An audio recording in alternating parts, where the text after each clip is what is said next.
Good morning, happy friendship day to all. এইটা আজকে সকালবেলা আমার মেয়ে বানিয়েছে ওর বাবার জন্য ফ্রেন্ডশিপ ডে উপলক্ষে। তো কেমন হয়েছে তোমরা জানিও, আর আমাকেও একটা আলাদা মত করে দিয়েছে, কিন্তু সেটা এত সুন্দর হয়নি। অবভিয়াসলি আই ফিল জেলাস, কারণ এটাতে মাই লাভ লেখা। অনেকদিন আগে আমি হলুদ বসিয়েছিলাম না বাগানে, ওখান থেকে দেখো দুটো গাছও বেরিয়েছে। আর এখানে ডুগ্গু নতুন জামা পরে রেডি হয়ে গেছে, কারণ আজ হচ্ছে ওর নিতু পিসির জন্মদিন। তো আজকে নিতুর জন্মদিনের জন্য আমরা যাচ্ছি মিয়াওমারিতে কেক নিয়ে আসতে। তো আমরা টোটোয় উঠে পড়েছি আর আমরা যাচ্ছি কেক আনতে। আসলে আমার একটু পরে বেরোনোর কথা ছিল, কিন্তু নিতু হট করে ফোন করে বললো যে ও এক্ষুনি আসছে। ওই কারণে আমি আর দেরি করতে পারলাম না।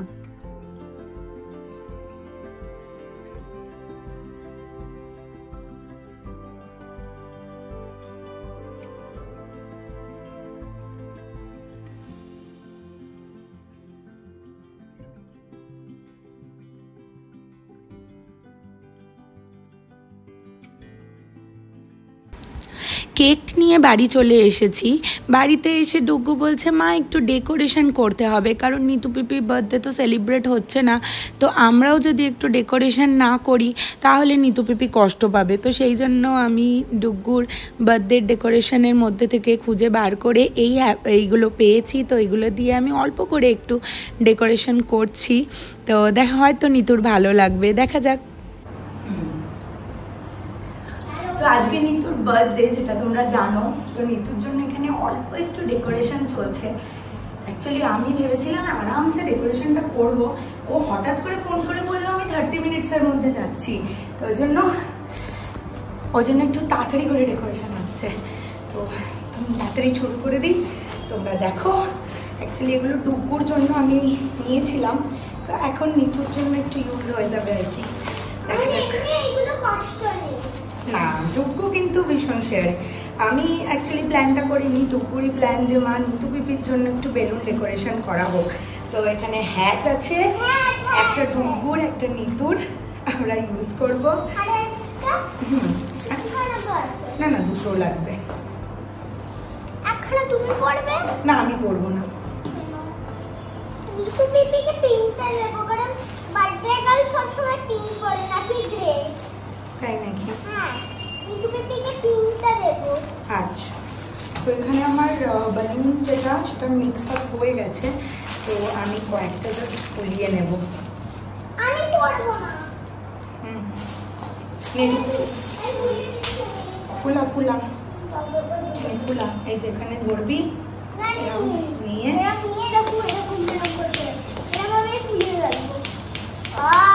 ফুলা ফুলা ফুলা ধর। চলো বেলুন ফুলিয়ে নিই, পরে কথা বলছি।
তো ছোট্ট একটা প্রচেষ্টা নিতুর মুখে হাসি আনার জন্য।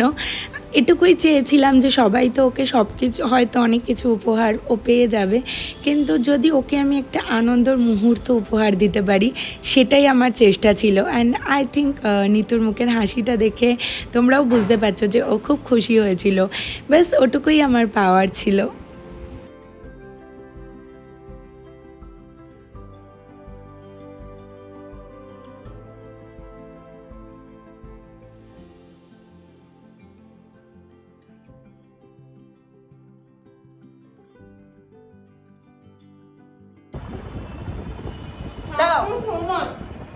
কেমন লেগেছে বল? ভীষণ ভালো। আমি যে আজকে কেক কাটবো আমি তাই ভাবতে পারিনি।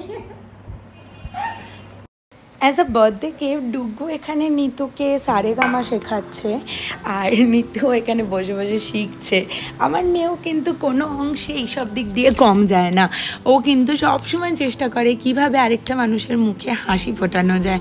অ্যান্ড সত্যি কথা বলতে আমি সবসময় সেটাই চাই যে ও যেন একটা ভালো মনের মানুষ হোক। এরপরে তো নিতু বললো চলো পার্টি দেবো, ট্রিট দেবো। তো আমরা একটা রেস্টুরেন্টে যাচ্ছিলাম, আর রাস্তার অবস্থা দেখো, মানে কি পরিমাণ জল জমে গেছে। জানো এই জলটা মানে যে এইভাবে জমে যাবে আমরা না ভাবতেও পারিনি, না হলে হয়তো রেস্টুরেন্টে আসতামও না, অন্য কোটায় চলে যেতাম। কিন্তু আজকে আমাদের এই ভোগান্তিটা ছিল। আসলে নিতুও চেয়েছিল যে ডুগু খুব সিঙ্গাপুরি নুডলস খেতে ভালোবাসে, তো ও ডুগুকে ওই জন্য ওটাই খাওয়াতে চেয়েছিল, সেই জন্য আমরা এই রেস্টুরেন্টটায় এসেছিলাম। তো ফাইনালি আমাদের অর্ডার চলে এসেছে, নুডলস, রাইস আর একটা গার্লিক চিকেন নেওয়া হয়েছিল। এরপরে মা বাবার একটা ব্লাড টেস্টের রিপোর্ট নেওয়া ছিল, ব্যাস ওটা নিয়ে আমি বাড়ি চলে এসেছি। তো চলো আজ আসি, কাল আবার আসবো।